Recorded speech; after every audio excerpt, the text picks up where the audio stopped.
Chers frères et sœurs, nous avons fait comme vous la séance 3 de l'école d'oraison en maisonnée hier soir. Et il y a eu beaucoup de questions auxquelles j'ai pu répondre parce que j'étais là. Aussi, je fais cette vidéo pour que vous aussi, vous puissiez profiter de ces réponses. Le topo de la séance 3 nous rappelle que l'Eucharistie est réellement la présence de Jésus au sens le plus fort et qu'il est aussi présent dans notre cœur et qu'on peut y communier avec lui. Le dernier exercice des pèlerins d'Emmaüs est précisément une communion spirituelle que vous pouvez refaire après la messe ou indépendamment en journée. Grâce à lui, vous pouvez prolonger cette communion dans un long temps dans l'oraison. Plusieurs frères et sœurs ont eu du mal à prendre leur temps d'oraison depuis la séance 2. C'est un peu normal, avec le confinement, nos rythmes ont été bouleversés, on se lève plus tard, les enfants sont à la maison, et il y a aussi le télétravail à organiser. Aussi, je vous conseille d'établir un programme de votre journée où vous allez caler tout ce qu'il y a à faire, y compris bien sûr votre temps de prière personnelle. Essayez de tenir ce programme aux mêmes heures chaque jour de la semaine, parce que ça nous donne des repères. Nous en avons besoin et nos enfants aussi. Et puis, soyez plus cool le week-end. Une sœur m'a dit, j'ai du mal parce que faire oraison en plus de mon temps de prière, c'est plus long. Beaucoup d'entre nous ont déjà un temps de prière quotidien avec leurs habitudes, la parole de Dieu, les intentions, etc.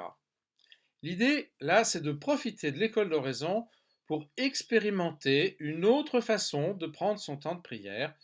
C'est peut-être aussi de casser certaines habitudes, au moins temporairement, afin d'approfondir la relation avec Jésus.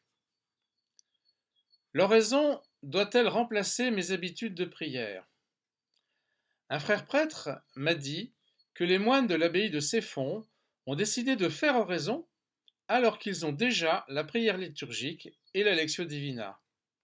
Car dans le contexte actuel, et je ne parle pas du coronavirus, cela ne leur suffisait plus. Toutes ces formes de prière sont bonnes, mais l'oraison est celle qui fait grandir le plus l'intimité avec Jésus. Elle est vraiment conçue pour ça. Alors c'est à vous de voir si vous êtes à l'aise avec l'oraison, si vous avez envie ou besoin de cette intimité. Une sœur m'a dit, j'ai du mal à rentrer dans les exercices, à essayer d'imaginer les scènes que tu décris. C'est un peu normal parce que on n'a pas tous la même imagination. Pour certains, c'est facile, pour d'autres pas. La règle, c'est que plus on fait d'efforts, moins ça marche. Au moment où on ferme les yeux, eh bien, il faut se laisser aller, se laisser guider par les images que je vous propose. Et si vous n'imaginez rien, faites juste un petit acte de foi. Vous êtes vraiment là avec Jésus et le reste n'a pas d'importance. Une sœur trouve que c'est plus difficile de refaire les exercices tout seul. Alors d'habitude, avec l'école d'oraison en 9 séances à Sainte-Madeleine, je fais refaire les exercices devant le Saint-Sacrement. Et là, évidemment, c'est plus facile. Mais en ce moment, bien sûr, on ne peut plus. Un frère m'a donné une solution. Il utilise la vidéo pour refaire les exercices. Et ça aide aussi votre entourage à respecter votre temps d'oraison. Alors faites comme lui jusqu'à ce que vous puissiez vous en passer. Une sœur qui a déjà l'habitude de se recueillir ne s'y retrouve pas avec les exercices. Alors beaucoup d'entre vous prient régulièrement depuis longtemps. Aussi, vous avez déjà trouvé le moyen, le chemin du cœur par vos propres moyens, et les exercices, eh bien, ils peuvent contrarier votre chemin habituel. Surtout, n'en changez pas. À la place, simplifiez plutôt les exercices en gardant seulement le passage d'évangile qui est évoqué ou la parole de Dieu qui est proposée. Par exemple, pour le dernier exercice de la séance 3, les disciples d'Emmaüs et la parole reste avec nous, Seigneur. Un frère m'a demandé comment est-ce que tu fais oraison? Eh bien, je ne fais plus oraison avec les exercices, car les exercices, eh bien, c'est juste un moyen pour trouver le chemin du cœur profond et rester avec Jésus. Parce que l'oraison, c'est seulement se recueillir et rester avec Jésus, un peu comme dans l'adoration. Aussi, je prends mon Magnificat tous les matins et je commence à lire la prière du matin. Mais quand une parole me touche, eh bien, J'arrête, je ferme les yeux et je reste avec Jésus. Je reviens à la parole quand j'ai des distractions.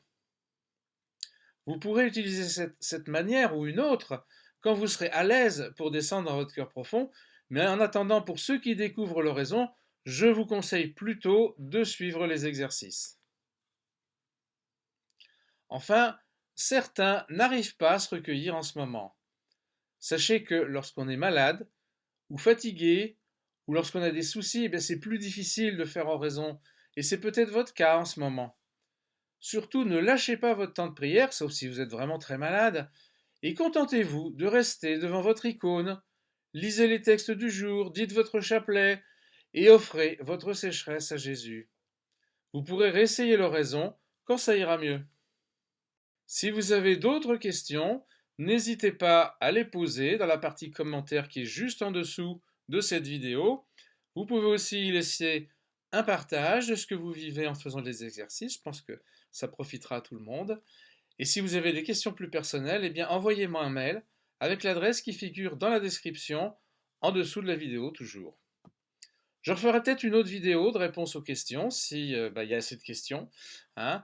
Et pour être informé des prochaines publications, cliquez sur le rectangle rouge s'abonner sous la vidéo. Et puis il y a une petite cloche aussi pour recevoir des notifications. Je vous souhaite une bonne semaine avec Jésus dans l'oraison et en union de prière. À bientôt.